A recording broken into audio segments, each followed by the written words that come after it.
My enthusiasm for hiking into the Grand Canyon was cautioned by my fears of three things. First of all, height. I'm a little bit leery of height. Second, I know that they have mules that take people up and down the canyon, and you have to meet them on the trail. So I was very much concerned about meeting a mule on a very narrow trail. And the third thing was obviously the width of the trail and what I have to hug the mountain if I passed other people in the morning, and mules. Just getting started here. As you can see, it is a fabulous day, and I'm going to be ending up somewhere down. So there, fantastic, beautiful day. God bless America. As you can see here, from the residue of the mules, it appears I'm not the first one down the trail. The concerns I had before I started, not sure how far the trail was and how steep it was. Starting off, at least, this is in the first 10 minutes of the hike. As you can see, there's a lot of overstuff. So as far as being having a fear of height, that does not come into being in the, at least in the beginning of this hike, because everything is hit fall. You're not going to fall that far right now. And the width of the trail, as you can see here, is maybe 4 or 5 feet. So that's not an issue. They're frequent, very frequent, obviously, for switchbacks because you're going down so steep. So they don't drop down too quickly here, all these different switchbacks. So I'm making this turn here. It looks like you can see where I've come from here. Just going down easy. Curve right there coming up. Hope I don't meet a mule. And as I'm hiking down, I realize I've got to look up and enjoy where I've just been. Unbelievable. It is, looking up is just as much fun now as heading down here. So I'm heading down, but see where I've been, and it's just gorgeous. I'm coming along one of the deep curves just before that switchback I just showed you. And obviously I have a choice of going around this mountain or going through it. So I'm going to go right through it.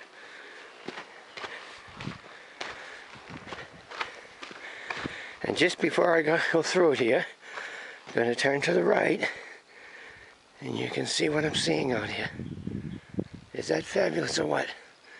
Looking up here, unbelievable. Looking way out. Well, as I'm heading down here, many thoughts go through my mind. First, my wife Kathy probably could, so far, she could have made this with no problem at all. It's all downhill and it's just beautiful, and she's a good hiker. I'm not sure what's going to be like coming uphill, but going downhill is not that difficult, I don't think, for too many people. You just have to watch your step. Here I am now. I'm down on a very flat section of the canyon. Still certainly not at the bottom of the Grand Canyon, but as you're way up there looking, certainly come a long ways. And I tell you, I'm not trying to figure out where I came from, but you can't tell. It's very interesting. You really don't know. You have all the house stops I've seen, and the people at the top I can't see. It's fascinating, and there's birds flying in there. Before I was looking down on the birds, and here I am at Indian Garden. It took me almost exactly 2.5 hours. I was told it was going to take an hour and a half. Obviously those who said an hour and a half haven't hiked this before. Here we are in Indian Garden, looking up from where I came from. Inside the Grand Canyon. Well, I don't know if I can see myself here, but it's 9:30 in the morning. I just arrived at Indian Garden. It took about 2.5 hours to get down. The weather is gorgeous. It's starting to get a little hot now, so I need to get back. So I thought what I would do is sleep on this, not sleep, but rest on this bench for about 10 minutes and then start the long trek up. So if it takes 2.5 hours to get down, my guess it's going to take close to 5 hours for me to get back up. So I better get on the move shortly. And now I got to figure out how to get out of here. So I'm going to take Bright Angel Trail back. Leaving Indian Garden and heading back up. I've only been gone 5 minutes from Indian Garden. So feel good heading back here now. Look forward to the 3-mile crest area, which is 1.5 miles from here. But now everything is uphill, and by uphill you can see what I mean. I tell you, I'm on the way up. I haven't got quite to the 3-mile rest area, and I'm looking forward to it because going down was easy. Coming up, I must say it's very, very hard. So I'm fine though, but it is hot now.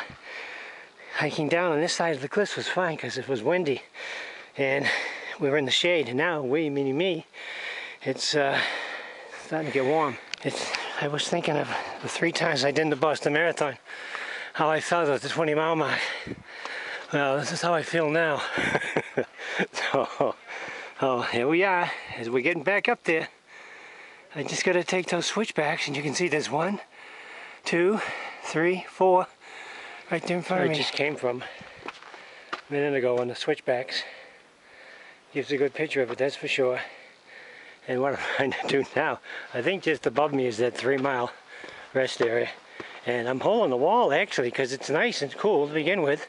It's in the shade and it acts like a walking stick, which I do not have, and I can see now why most people do have a here I am at stick. 3-mile rest area. I just filled up the water here in this right here. Rest a few more minutes, and then it's about another hour and a half to the next area. Okay, put some suntan lotion on. Certainly feel 1,000% better with the water and everything at the 3-mile hut. There's some folks way up ahead, so I'm following them. And it looks like we're going around a section of the ridge here. And that's why I couldn't see where we were heading, because it doesn't look like anything above here. So we must be on the other side of that ridge, and I still haven't seen anybody up there. Here we are, boy, I got about another 15 minutes, I guess, before I get to the 1.5 mile mark out. And I'm telling you, that you have to be in good shape to do this. Going down was sort of easy.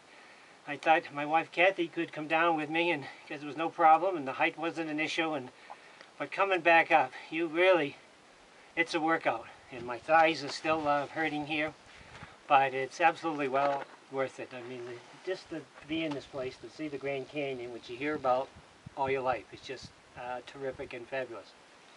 So once I get to the 1.5 mile shack, then that means there's 1.5 miles left to the top. So right now, I believe it's 11:25, so I'm about on a 2 o'clock time to end up at the top. There's the Mules down there. They're behind me. So unless I speed out, they're going to pass me. Where you coming from? Phantom Ranch.